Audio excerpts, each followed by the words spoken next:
오늘 여기에 나온 모든 분들을 예수님의 이름으로 환영합니다.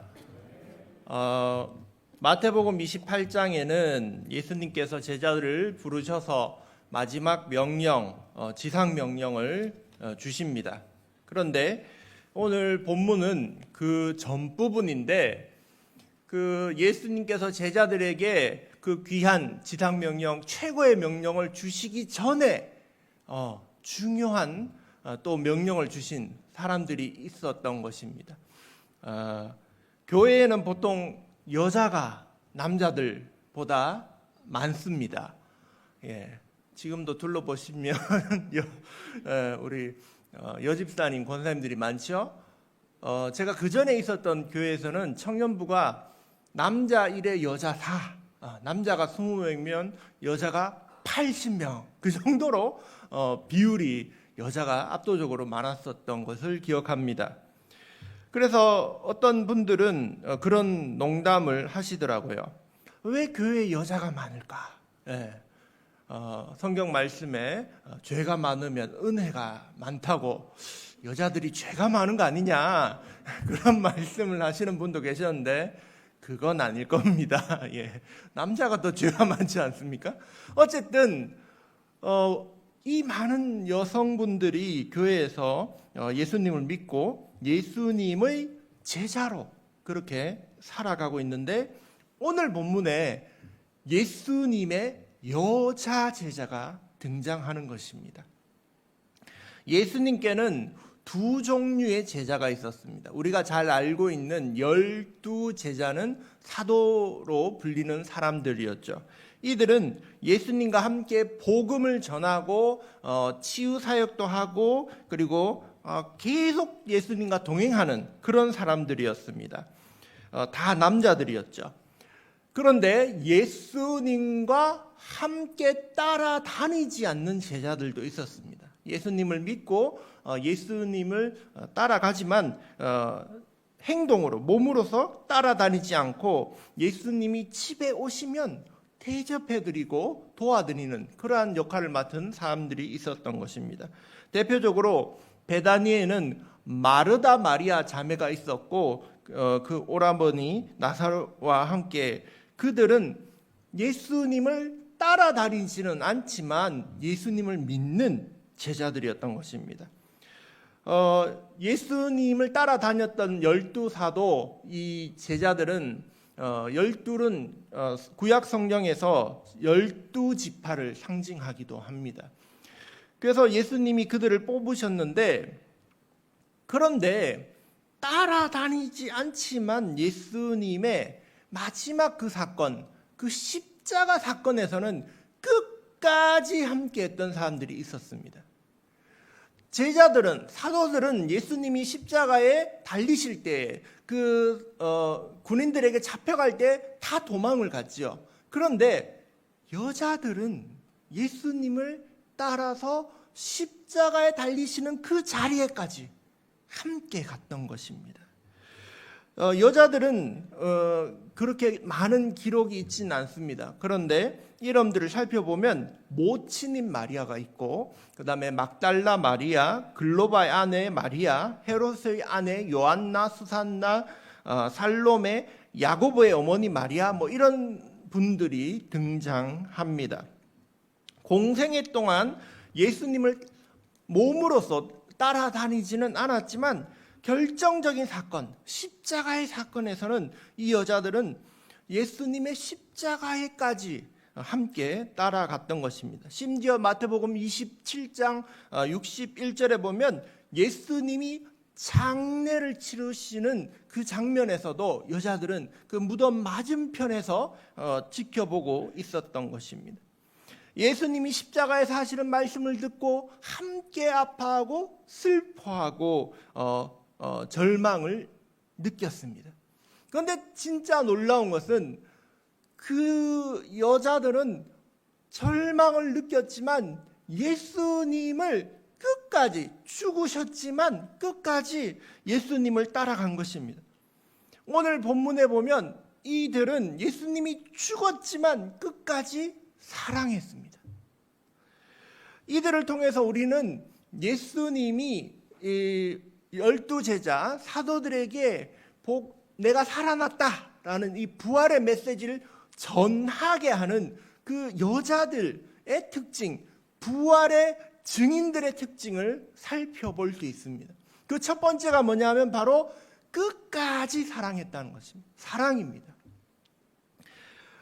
예수님을 사랑했던 그 여인들은 안식 후 첫날 예수님이 보고 싶어서, 예수님은 비록 돌아가셨지만 무덤에 계시지만 또 보고 싶어서 예수님의 무덤에까지 찾아가게 됩니다. 그런데 생각해 보십시오. 그녀들이 어떻게 예수님이 어느 무덤에 묻히셨는지 알았을까요? 왜냐하면 그 여자들은 예수님이 십자가에 달려서 그 다음에 돌아가신 다음에 장례를 치를 때 아리마대 요셉이 그 시신을 옮길 때도 같이 따라갔던 거예요.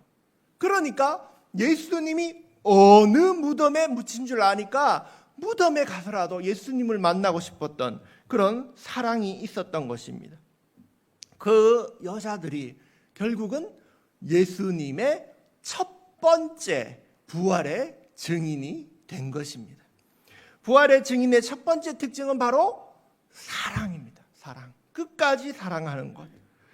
우리들은 예수님이 좋은 능력 베풀어 주실 때는 당연히 예수님을 사랑합니다. 아우, 예수님 나한테 병도 고쳐주시고 밥도 주시고 예수님 사랑하죠. 그런데 예수님이 십자가에 달렸을 때도, 고난을 받으시고 나에게 별로 주는 것도 없을 때라도, 그때라도 예수님을 사랑하는 사람, 그런 사람이 바로 부활의 증인의 특징을 가진 것입니다. 또 예수님이 십자가에 달려서 아파하실 때 나도 그 십자가를 보며 예수님 아프시겠다, 예수님 어떻게 하나 라는 그 마음을 가진 사람은 바로 부활의 증인의 마음을 가진 것입니다. 여러분, 십자가를 정말 묵상하고 바라볼 때 우리의 마음이 아프고 저려오지 않습니까? 여러분도 부활의 증인이기 때문입니다. 두 번째, 부활의 증인의 특징은 섬김입니다. 이 여자들이 주로 했던 것이 무엇이었냐면 예수님을 식사 대접해 드렸어요. 그 제자들까지도 밥을 차려드린 게 이 여자들이 주로 했던 활동입니다. 5절에 보면 예수님의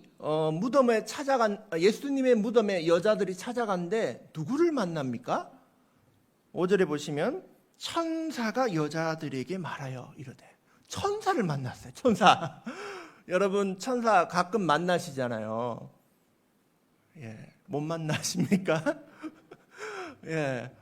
여러분, 천사를 잘 만날 수 없죠. 우리가 이 세상 살면서 천사는 영적인 존재니까 그런 영적인 존재는 어쩌다가 정말 하나님이 기적을 일으키시거나 메시지를 전달하실 때 천사를 보내주셨죠. 성경에 보면 예수님 태어날 때 예수님의 모친 마리아에게 천사 가브리엘을 보내서 태어날 것을 미리 알려주시고, 또 남편에게도 천사를 보내서 알려주시고, 또 목자들에게도 천사를 보내서 예수님의 탄생을 알려주셨습니다. 이렇게 너무나 귀한 소식을 전할 때 천사들을 보내서 알려주셨던 것입니다. 예수님이 죽었다가 부활하신 소식도 너무나 기쁜 소식 아닙니까? 그래서 이 천사들이 사용된 거예요. 천사들이 나타나서 그녀들에게 알린 겁니다. 예수님 살아나셨다. 이 무덤 안을 봐라. 살아났지 않느냐? 제자들에게도 꼭 전해라. 갈릴리로 가라고 전해라. 이렇게 천사가 이 여자들에게 말씀을 전달하는 것입니다. 여러분, 누가 천사를 만날까요? 정말 이렇게 간혹 만날 수 있는데 누가 천사를 만날 수 있을까요? 히브리서 13장에 보면 이런 말씀이 나옵니다. 손님 대접하기를 잊지 말라. 부지 중에 천사를 대접한 이들이 있었느니라. 이 말씀은 창세기 18장에 아브라함이 자기의 그 장막으로 천사와 하나님이 찾아오셨을 때 묻지도 않고 따지지도 않고 그분들을 딱 모셔서 뭐 먹을 거 씻을 거 이걸 다 대접했던 그 사건을 이야기하는 것입니다. 손님이 왔을 때 그냥 대접하고 싶어서 대접했는데 알고 보니까 천사였던 거예요. 이 여자들이 그러한 마음을 갖고 있었던 것입니다. 사람들을 잘 섬기고 대접하고 도와주는 마음이 있으니까 이 사람들이 영적인 눈이 되어 천사를 볼 수 있게 된 것이었습니다. 그것이 부활의 증인들의 두 번째 특징, 바로 섬김입니다. 잘 섬기는 사람들에게 하나님은 천사를 보내서 기쁜 소식을 전하게 하시는 것입니다. 할렐루야. 여러분, 천사 만나고 싶으시죠? 안 만나고 싶으세요? 집에 가서 한번 보세요. 집에 있는 분이 어떻게 보이세요? 왼수로 보이십니까? 천사로 보이십니까? 그게 정답이에요. 왼수로 보면 왼수의 메시지가 들리지만 그분을 천사로 여기면 천사의 메시지를 듣게 되는 것입니다. 우리가 대접할 때, 우리가 섬길 때 그러한 일이 일어나는 것입니다. 영적인 눈이 밝아지는 것이죠. 세 번째 부활의 증인의 특징은 바로 순종입니다. 천사는 이 여자들에게 가서 전해라, 예수님 살아나셨다, 이렇게 얘기합니다. 또 7절에 보면 또 빨리 가서 그 제자들에게 이르라 라고 말씀합니다. 즉 바로 그 말을 순종해라 라고 하고 있는 것이죠. 여자들은 그 말에 바로 순종해서 제자들에게 달려가고 있었습니다. 부활의 증인의 중요한 요건은 바로 순종입니다. 듣자마자 그 소식을, 부활의 소식을 전하는 것입니다. 그녀들이 천사들이 우리에게 이 부활의 소식을 전하라고 했네? 우리 잠깐 훈련 좀 할까? 전도 훈련도 하고 전도 폭발도 훈련해야 되고 몇 주 정도 그렇게 연습돼야지 하고 가서 전하지 않았다는 것입니다.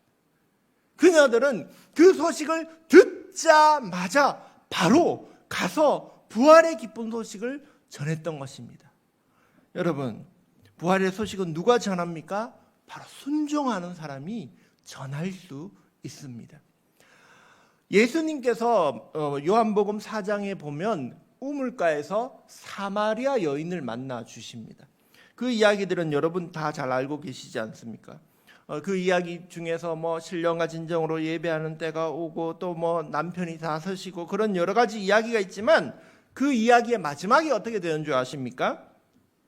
요한복음 4장 26절에 보면 예수님이 여자에게 내가 말하는 내가 그라, 즉 내가 그리스도다, 내가 메시아다, 이렇게 말을 합니다. 그러자 28절에 여자가 어떻게 행동하냐 하면 물동이를 버려두고 동네로 들어가서 사람들에게 이르되 그 여자는 자신이 만난 예수님을 바로 그때부터 전하기 시작한 것입니다. 예수님을 만나고 예수님이 정말 그리스도구나 라는 걸 깨달았는 바로 그 시간, 그녀는 예수님을 전하는 증인이 된 것입니다. 부활의 증인, 전도의 사명은 조금만 더 있다가 더 내가 신앙심이 좋아지면 그때 하는 게 아니에요. 내가 예수님을 믿는다, 정말 예수님이 내 안에 계신다 라고 믿는다면 그때 바로 하시는 것입니다. 오늘 여자들 부활의 증인의 특징을 살펴보니 사랑이 많은 분들이었고 섬기는 분들이었고 그리고 순종하는 분들이었던 것을 깨닫게 됩니다. 이 이야기를 살펴볼 때 또 몇 가지 특징을 교훈을 받게 되는데, 첫 번째는 하나님은 이러한 무명한 자들을 사용하신다는 것입니다. 이 여인들은 어디 가서 다른 어떤 특별한 이야기가 있지 않습니다.